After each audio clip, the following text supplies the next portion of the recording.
It's so good to see you. It's good Oh to my see you God. too. I Yeah. know. Yeah, it's been a while. So, I don't know, you probably know that this podcast is based around a person who's been through something and has come out unscathed and even transcendent, so um, that's kind of the theme of the pod. And Hmm. I thought of you. By the way, this is Michelle Johnson, who has written not one but two books, which are stunning. You've got Seeking Refuge and Skill in Action. Is that right? Skill in Yeah, Action. Finding finding Refuge. refuge and skill in action. Mm-hmm. And you have a podcast too, Finding Refuge. Yes. Yeah. Yeah. Yeah. So you're a yogi and dismantling racism creator and trainer. And I think of you as someone who's really put themselves on the front lines. Mm-hmm. Yes, for many years. Yes, for now. many years. Yeah, your work is specifically around trauma. Mm-hmm. Yeah, Mm-hmm. yeah. So that's incredible to me. Anyway, that's my introduction of you. How are you? It's good to see you. It's good to see you too. I'm doing well. I was just out in the garden with the honeybees, so I'm Ah, pretty blissed out from their hum and vibration right now. nice, nice. That sounds lovely.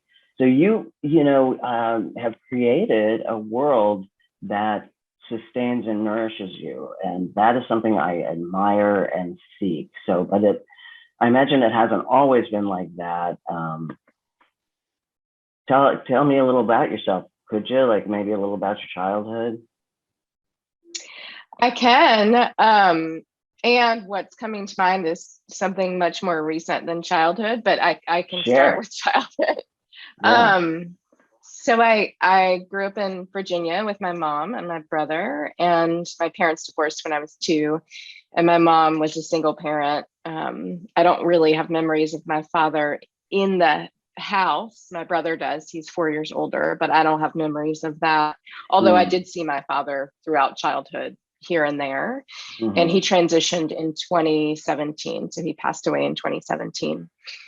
Which is what actually came to me. But as a child, I was, and I wrote some about this in Skill and Action, and of course talk about it a lot.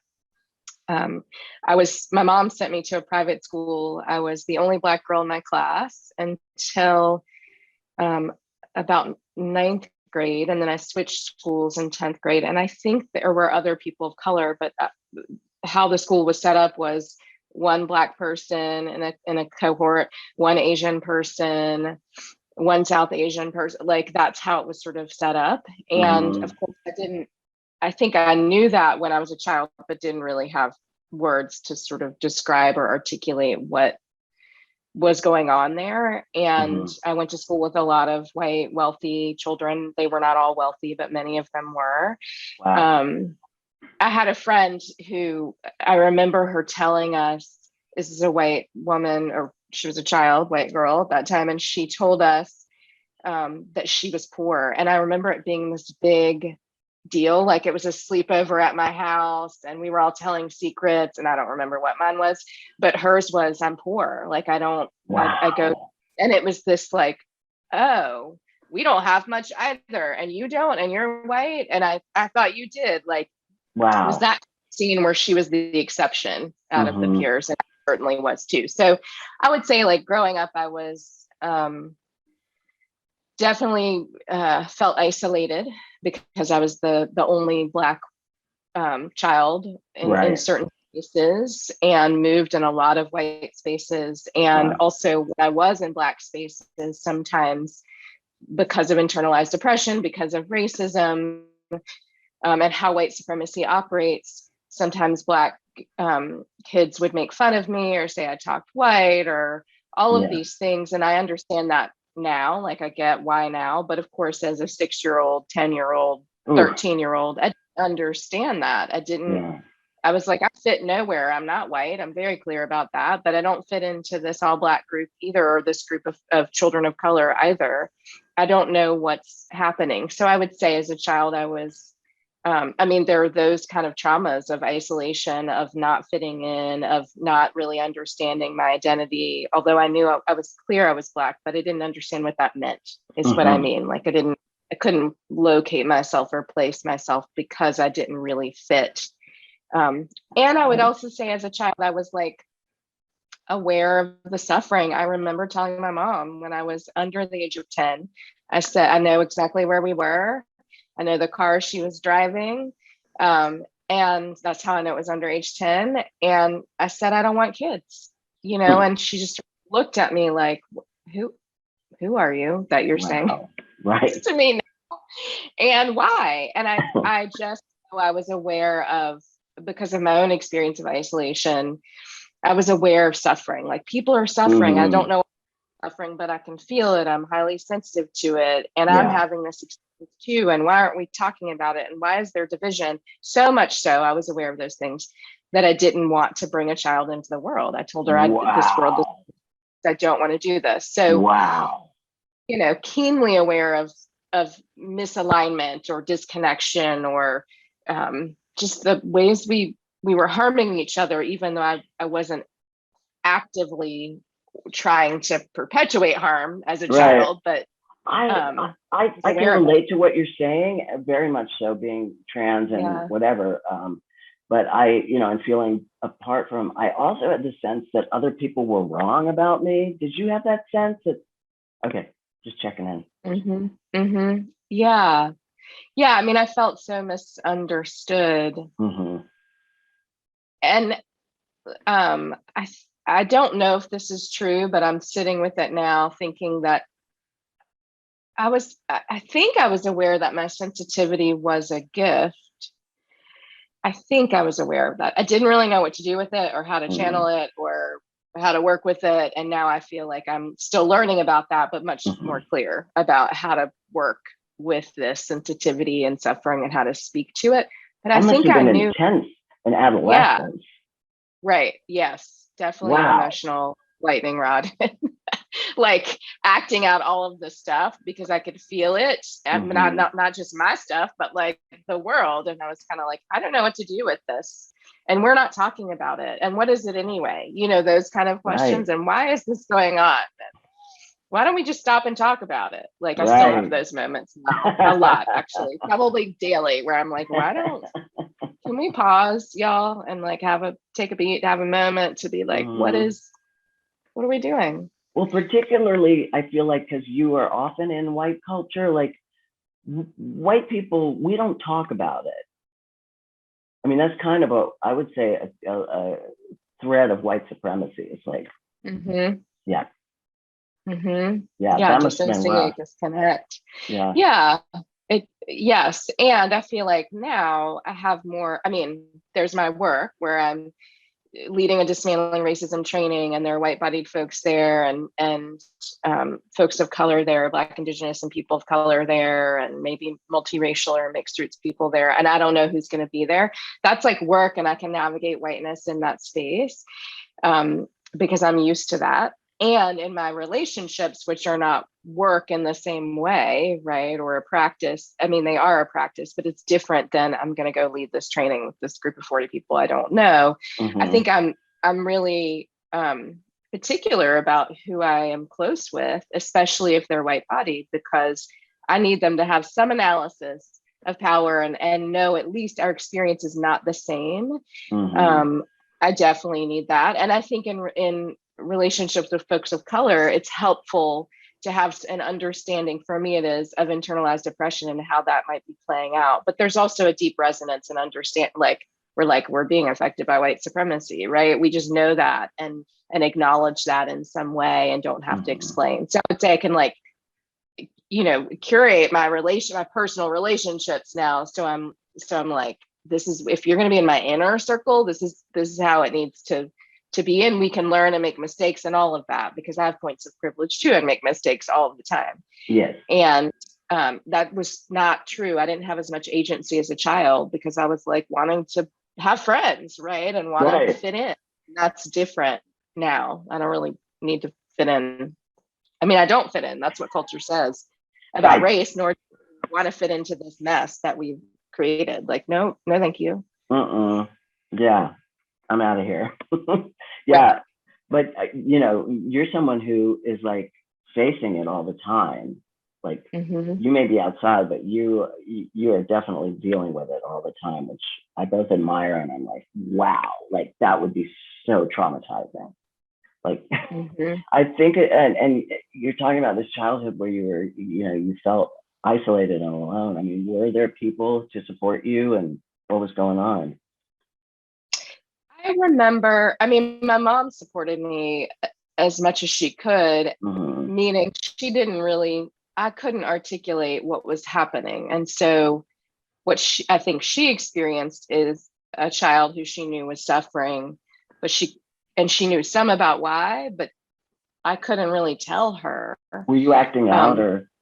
Yeah, like I disrupted the house all the time. And I think she was a single parent, a special education teacher. She was trying to get me to soccer practice and my brother to whatever, like her life was full and stressful, and she was trying to manage resources. We really didn't have much. And she was trying to make it so that we would have what we needed and opportunities. And although I know she didn't have what she needed probably most of the time, while I was growing up. And so, yes, I had support from her. She is like a nurturing mom. She's, she's still this way, very kind and generous. She's a generous spirit. And she doesn't turn her back on people. It takes a lot for her to do that. And not that she would have done that to her child, but she kind of, I think she forgives people. I think forgiveness is a deep practice for her. Wow. And just trying to understand and what a gift curious. To have.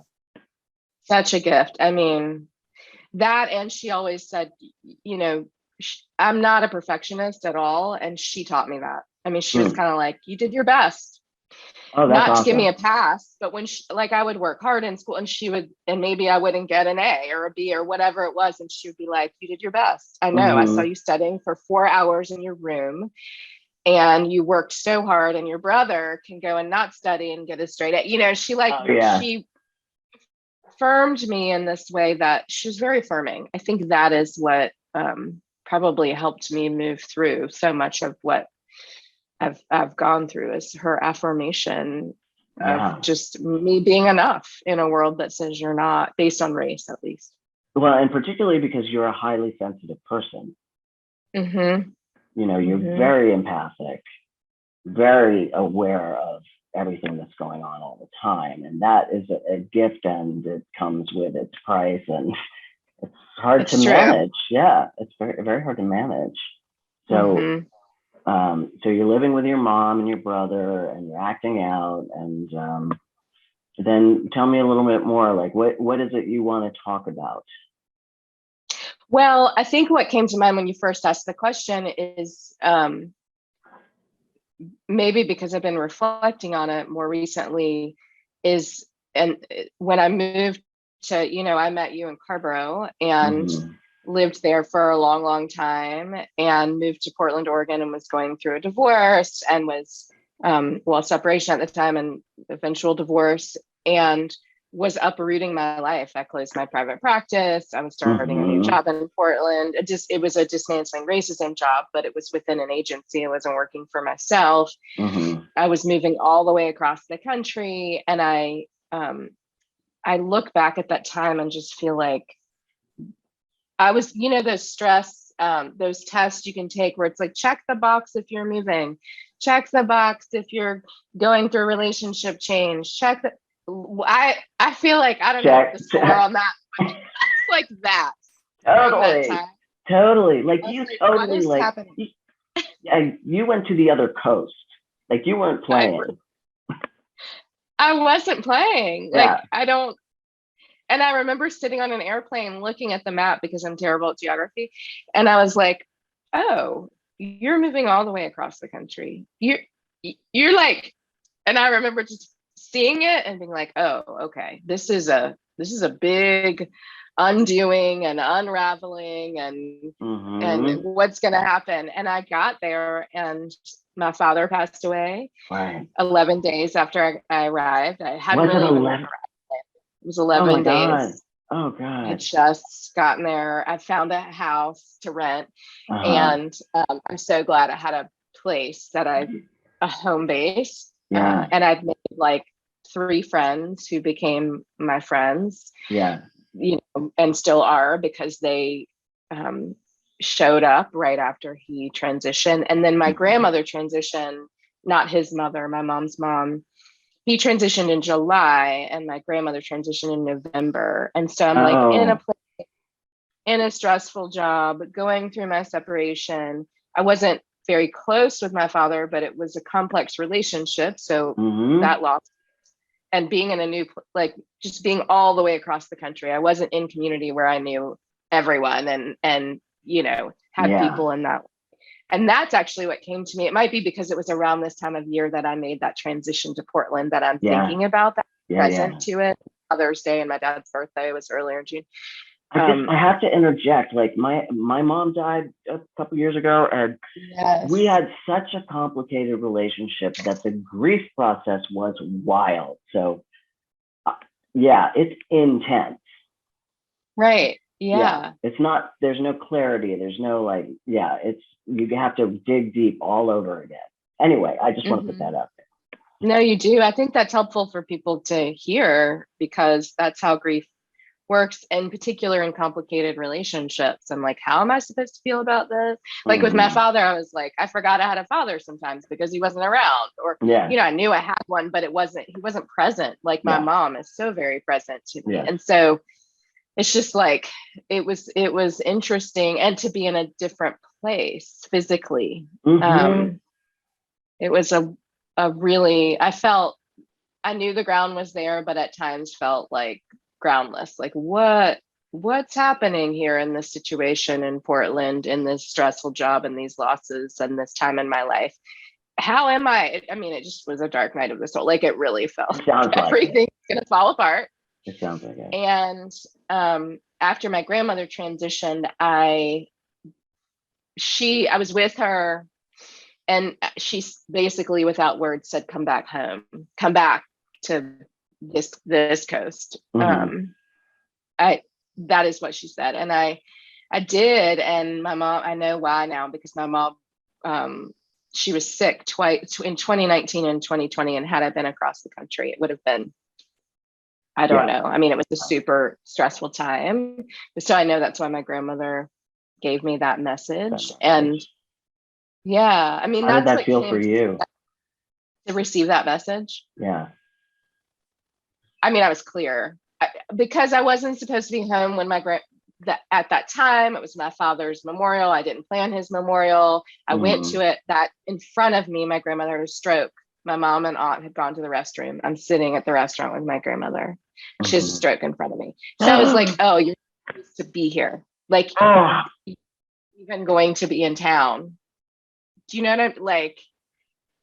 It was really, I mean, that's intense. like, what happens? You go to your Oh, dad's memorial, and then your grandmother has a stroke in front of you. I told the ambulance driver, because I rode with my grandmother to the hospital. mm-hmm. And he was like, what did you do today? And I said, I went to my father's memorial. And he was like, Oh, what? damn. Yeah, like, what? You don't, is this a movie? Like, what? This Yes, doesn't, right? it's Oh my just really, it God. was a bizarre, but to get that to know I was not going to be at home anyway at that time. But then I came home, my grandmother called me home, and then she was Mm-hmm. very direct about the fact that I needed to move back. And it felt clear. There wasn't like gunk around it. It was just like, all right, grandma, I Yeah. heard, I will be back. Yes. Um, I am moving, which is what I did. And Uh-huh. I felt I that mean, I way think, when, go oh, go ahead. ahead. No, you I go ahead. I I felt want to hear that way you. when my parents were getting older. My mother had dementia, and I was like, "Why don't you move to Durham so we can keep eyes on each other?" And given the complexity of our relationship, like nobody saw that coming. But it was so clear. It was like Right. it was given to me to do, and yeah, Yeah. yeah, When it's an assignment like that, yes, it's like, yeah, it just feels different than it was just, yeah, there's just clarity. Like there's no right, question. right. This There's is no what like I'm a supposed to do. grudge or like, oh, crap or No, yeah, it's like, okay, let's do this. it's what you do. Yeah. Yeah. So that is a little bit about moving through things and Mm. coming out on the other side, and Hmm. the wave of whatever, that was so much. But yeah, like How I'm did definitely you on the other side of that.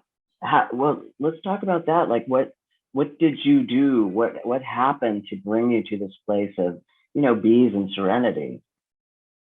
I know. I was like sitting with the bees, chilling, right? It's sort of the opposite energy of what was happening during that time Hmm.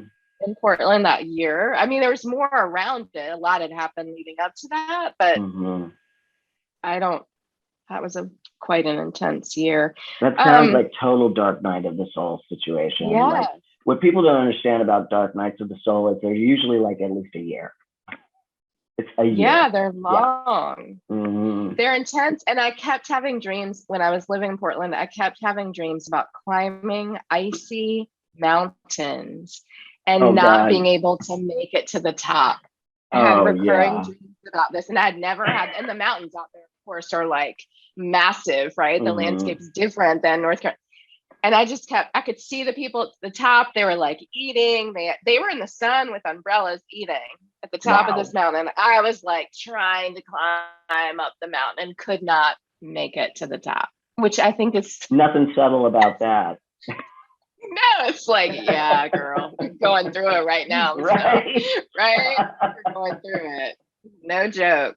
Here we go. I Dang. think I made it through I mean, I'm still moving through all of it, right? It's like Sure. these are experiences that live inside me and with me. And moving back helped a lot. Like being I mean, I'm in Winston-Salem, I'm not in Carborough, so I'm not in the Hmm. same place, but I'm close enough and I'm Hmm. in a place that's familiar enough. And having home in the way I do, and setting up home and a garden and things like that has helped me a lot. And I think something in me sort of knew that it was time limited. Like it was intense, but I knew that, I mean, it was kind of like, this cannot go on forever in Forever. this way. I don't Yeah. know what else will happen, but Right. something's going to shift. I think I had an awareness that something would shift. I didn't know what it was, and maybe it was going to be another trauma. I don't, and then my mom did get sick. I don't know, but I knew, I was like, this kind of intensity doesn't last forever.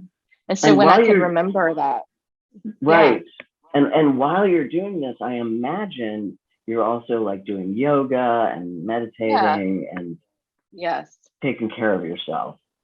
daily practice of meditation and movement and prayer and writing Hmm. gratitude statements for many years now, actually. And that, Yeah. I mean, my practice is what grounds me, spiritual practice, and what I Right. always come back to. How And did, ancestrally, that uh-huh. my ancestors helped me. I remember looking at my apartment or my house in Portland before as I was preparing to move back.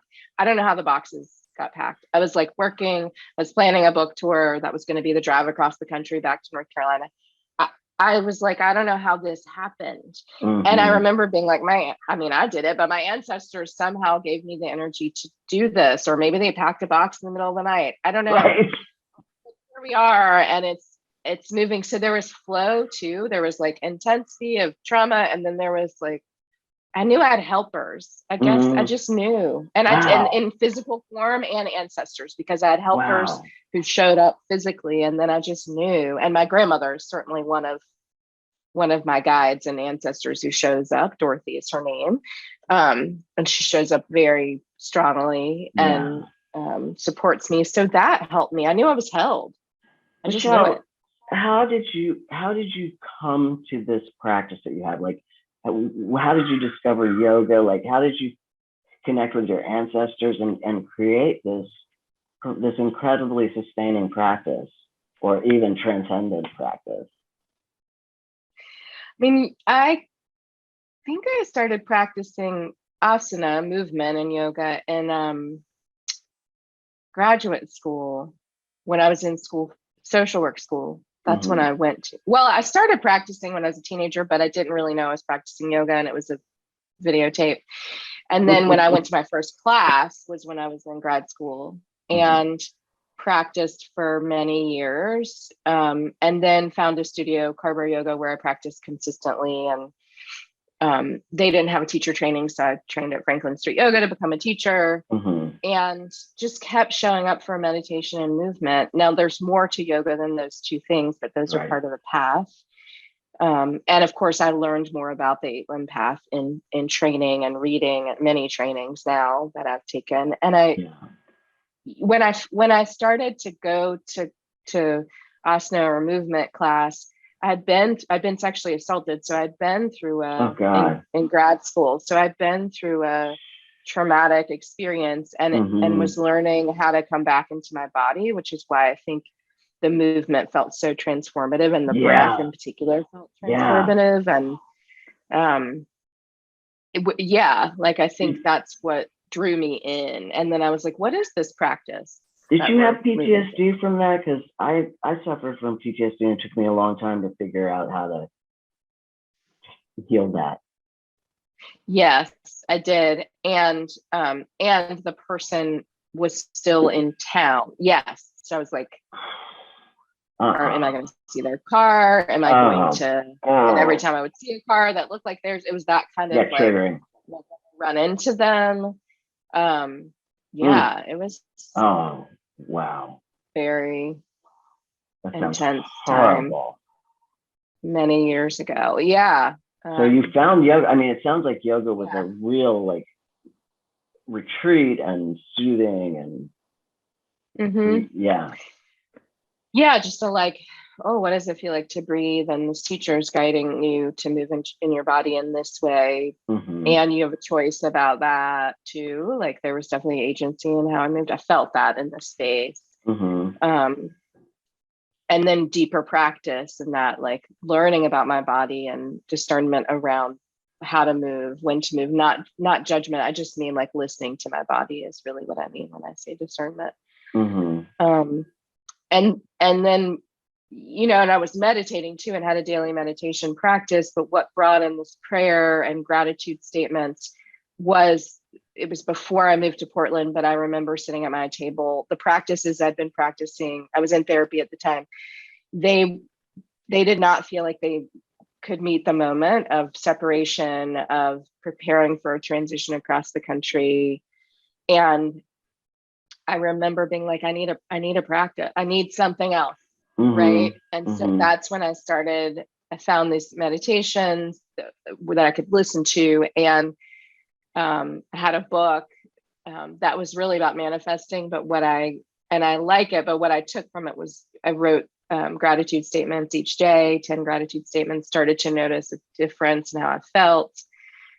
Because I think I was moving through depression, which I've struggled with for a long time. And I was like, I need to get some perspective. Like, I have an apartment. I'm fine. I am making Mm-hmm. choices about my life. I am Mm-hmm. cared for. Right. And just the gratitude practice really helped me broaden, because depression and grief for me sort of can narrow my Yes. perspective. And Yeah.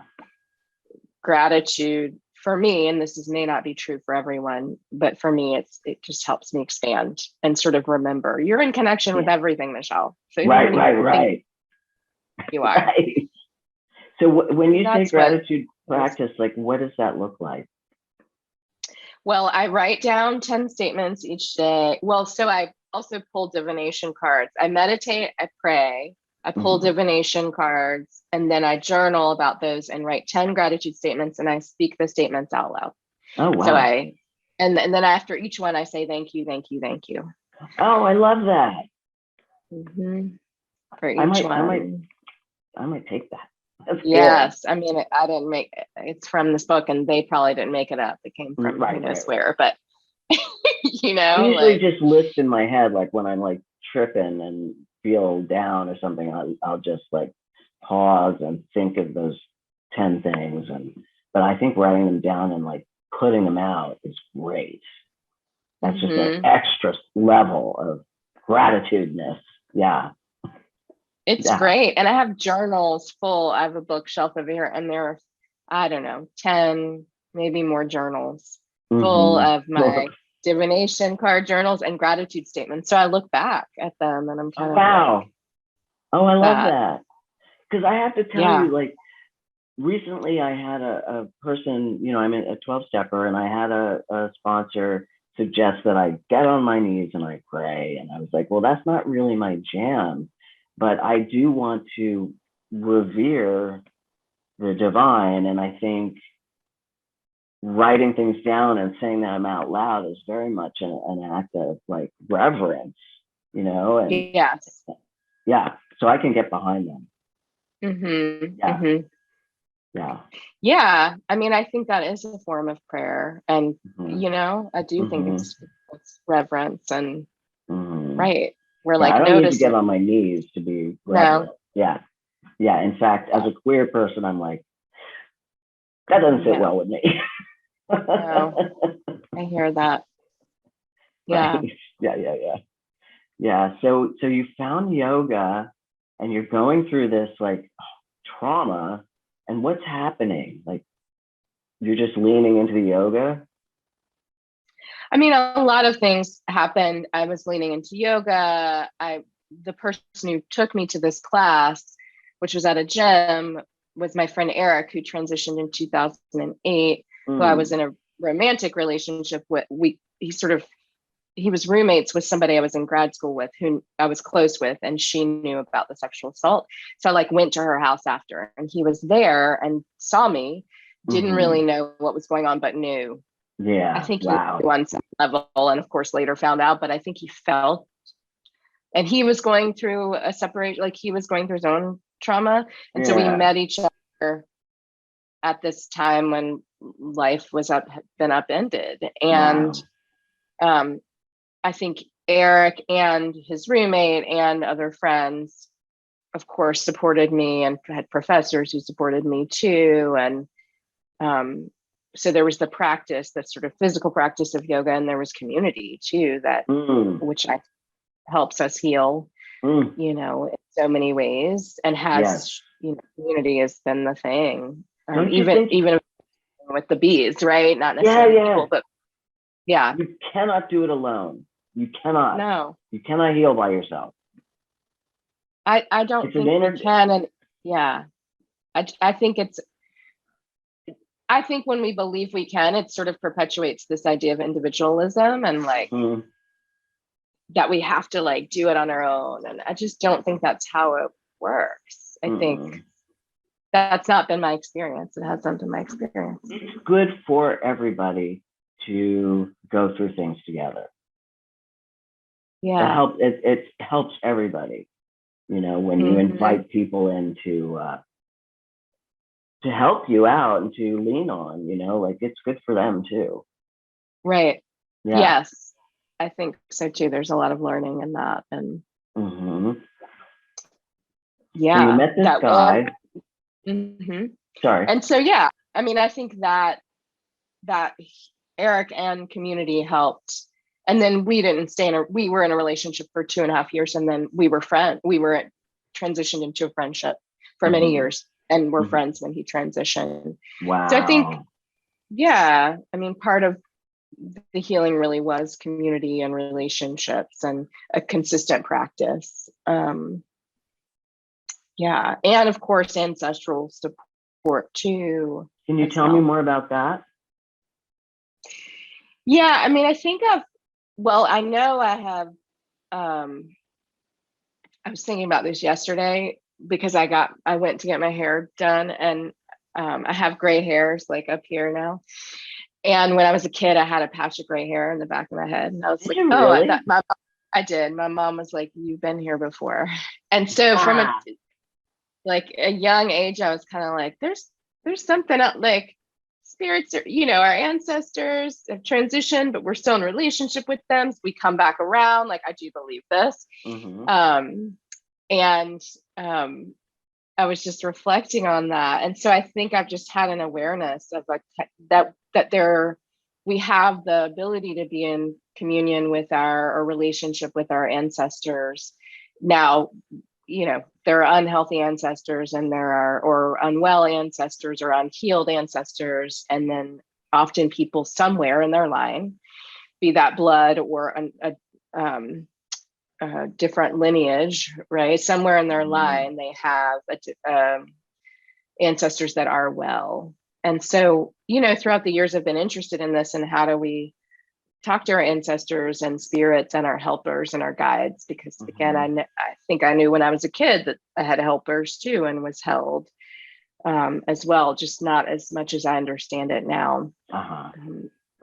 But I had an ancestor. I've had an ancestor altar for a long time, for many years. Yeah, where I have pictures of my ancestors there. How did you come to that? Like, did someone tell you, or was it just a natural progression? I can't remember. I know I saw other people's ancestor altars and talked with them about them. And I can't remember if the therapist I was seeing many years ago suggested it, or something about something about the way she worked made me sort of know, okay, this is a practice I need to lean into. I can't remember all the details, but it's changed over time. Like, it's deepened my practice with ancestors for sure. And when my grandmother transitioned, I felt her right away. So she's the first ancestor that I was like, oh, you are here everywhere and you're present. Wow. Like, Eric transitioned before my grandmother, and I feel him everywhere too. But my grandmother was kind of like, I'm at your side. It was different. And Eric is, I talk to him and associate dear with him and see that, like, there is that connection. But it's the quality, not the quality. It's just it's different. My grandmother shows up in a different way. And that really deepened I was like, okay, grandma, we're doing some things. I got it. And so I have her measuring cup from her kitchen on my ancestor altar, and pictures of her. And I have her ushering gloves from church on the altar. Oh, that's so great. I remember that about her, and how devoted she was to God and spirit and church and practice and ritual. So I just now talk to my ancestors and call in the well ancestors, right? The healed ancestors. Oh, nice. And healing for the ancestors that are not well or healthy or unhealed. My father's an example of that. And I've set boundaries with him when I feel like he's too close and not actually energy that would be supportive or helpful for me or anyone else. Yeah. And I felt a transition with him over time, and in his own healing and whatever he's doing in a different realm. I bet you putting those boundaries in place was really helpful for him in terms of his own growth. You know what I mean? Yeah. I think so. I just see that. Yeah. Yeah, my mom has had to set boundaries with him too, because he's shown up for her too. And she's kind of like, I don't know what you're doing, but we're not doing that. Right. Sometimes you have to say that to those presences, that yes. Not today. Not today. You're not welcome. I'm protected. Yeah. Yeah. So I love, making offerings to the ancestors. Sometimes when I meditate, things will come to me to offer them, and like rose tea came to me to offer my grandmother one morning, and she'd never really asked for that before, but I did that. And I've made there's a big oak tree in my backyard that reminds me of my grandmother, and so I make offerings there as well, flowers and tobacco, and I have crystals around that tree and her tree. I love it. So yeah, I love practicing with that, like connecting with them, and calling on them, and also asking what they need and want. I love that. I love it so much. We, growing up in suburban Virginia in 1960s, we were kind of separated from our family. So I didn't really get to know our family. Some members, sure, but I never had a sense of lineage or ancestry, Mhm. I guess I could invite that in or something. Yeah. Yeah, that's what I say to people when they, are, working with me and want to work with ancestors. They may not have information, like I've limited information about mine. Um, Often I'll say, I think there are well ancestors that want to support us and they're waiting for us to ask. Mm. And we can invite in the energy. And I do want to say that for people who, it's ancestral work it can be challenging. And so I really want to stress that this can be people in your bloodline, but it also can be the earth, which is a living ancestor. It can be teachings, right? Or teachers. It can Wow. be a poem. It can be a I just Oh, like to nice. broaden that because Mm-hmm. I do want to connect with my line and heal back and presently and forward into the future. And sometimes it's just people can't touch that. Like it's not where they need to go. And so often I'll Mm-hmm. just say you could begin with the living ancestor, which is the earth, and connect with the mountain and ask for what Ah, information it has to share with you, right? Or the tree, right. and what it has to share with you. Mm-hmm. Just inviting in those energies that can feel more accessible at times for people. Mm-hmm. I love that because people do have contentious relationships, complicated relationships with family. Mm-hmm. And so the idea of connecting with ancestors might be off-putting or, yeah, so that's a great place to start. I love it. Or even end. Mm-hmm. Yeah. Yeah. It's true. Meet people where they are. And I do think that ancestors are, given all that is happening in the world, I feel like the ancestors are talking to us. Mm, They're kind of like, they're mm, revealing mm. so much. Yeah. And Wow. they're also calling us into, we have to heal. Like they're screaming. I feel like Yeah. I'm not Yeah. talking about my grandmother screaming. I'm just talking about like Yes. the history, our shared history, what we've been through, the patterns of trauma. I feel like Mm-hmm. the ancestors are definitely sending messages. The earth Mm-hmm. is definitely sending us messages about Right. what we're doing. Right. That kind of thing is what I mean. Yes. Now's the time. We're in a particular moment in history, I feel, that's real make or break. And I feel Yeah. like we are positioned to really expand as in humanity, like heart expansion that could happen, but Hmm. it could not. I It could not know. happen. Yeah. Yeah. But I'm here for those Here of we us who are. want to like blow it open. I'm here for that too. I'm Yes. here. And people are doing that. It's Yes. just yeah. I'm kind of like, what are we doing, people? Like Right. kind of Wow. urgent. I Yes. mean, it is Yes. Come on. urgent. I Come on. don't, Come on. yeah, like, let's go because, So yeah. So it sounds like your kind of advice, for lack of another word, would be to like work on healing, work on healing yourself. hmm Yeah. hmm Yeah. yeah. And, looking at the ways in which, um, for myself, I'm working on healing myself and patterns and, uh, releasing trauma and not trying to replicate trauma. And so I think Mm-hmm. part of for myself or others, like that piece feels important to me. Um, and there's a link between healing myself and my relationship with others too. So it's Mm-hmm. like if I work on myself, I also want to be aware I'm in relationship with everything as I do that, because for me, that deepens the work. It's not just about my process or experience. Right. I remember divine connection to everything and everyone. That just is Mm. essential to my own practice of healing.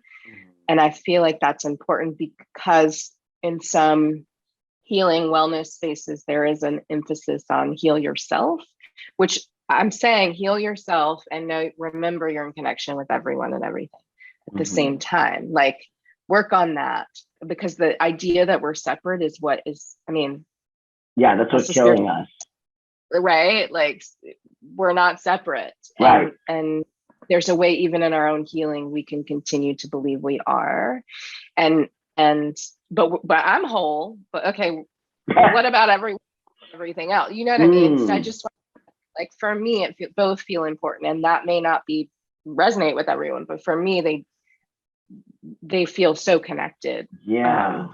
Great point. Mm-hmm. Yeah. Well, I just want to reiterate that, the work you do is incredibly difficult. Like, you place yourself in the center of the storm. You're working, you do dismantling racism, which is, if you have done that sort of work, it's very intense, and you have to do a lot to nourish yourself. You have to resource yourself very carefully. And so, I feel like you are like master at self-healing and expansion. Yeah. So what you say, I hear. Mm-hmm. Thank you. Thank you. Thank you. Yeah, I've learned a lot about it from my own traumas, and try to make an offering to the world from what I've learned from my own experiences. Yeah. Well, is there anything you'd like to leave the people with, Michelle? Well, so the books you mentioned, people can Finding Refuge and Skill in Action. They're different. Skill in Action they're related, but Skill in Action is about primarily wellness spaces and how exclusionary they've been, and what would happen to really engage the 8-limb path of yoga. But the book is for, you don't have to be a yoga teacher or even a yoga practitioner. I think the teachings are for everyone and relate to the themes we talked about. And Finding Refuge is really about grief, collective grief and healing. So, and has practices after each chapter in it, where people can, spiritual practices, meditations, ancestral work, practice. There you go, people. So there's, and there are a lot of ways to stay in contact with me. People can find me, and there's a lot of ways to work with me or study with me or learn alongside me. And the book is not available for pre-order yet, but I have another book coming out in April. Yay! That is we're talking about. It's called We Heal Together, and it's what we talked about. So I'm excited about it, and it's cool because the practices in that book they're practices for people who are trying to find community, and want to deepen their rituals, and the practices are really meant to be done in community. They're healing practices that are meant to be in community with others. And so I'm super excited about it. Yeah. Oh, you don't see that. Like, that's the kind of information we need. I've not seen that out there. I'm sure it's out there, but I haven't seen it. Probably. So that means I need to see it. That's great. Yeah. I love that. That's fucking brilliant. Yeah. So excited. So stay tuned. There's more. Yeah. All right. And where can people find you? You have a website, michellcjohnson.com. That's the best way to see what's coming up. And then Instagram, if people are on Instagram, @skillinAction is where people can. Right now, you'll see a lot of flowers and honeybees. I'm on a break. You give great Insta, though. I have to say, you give great Insta. So check out Skill in Action. Yeah, and you'll see all that stuff. Buy Michelle's books, because you heard she's amazing. You're going to learn something. Thank you so much for being here and talking with me. It's just such a gift. Thank you. Yeah, so good to connect with you, and thank you for being you and the work you're doing in the world. And little by little. That. Yes, right. Thank you. All right, my love. Have a good day. You too. Thank you again. Ciao. Bye. Bye-bye.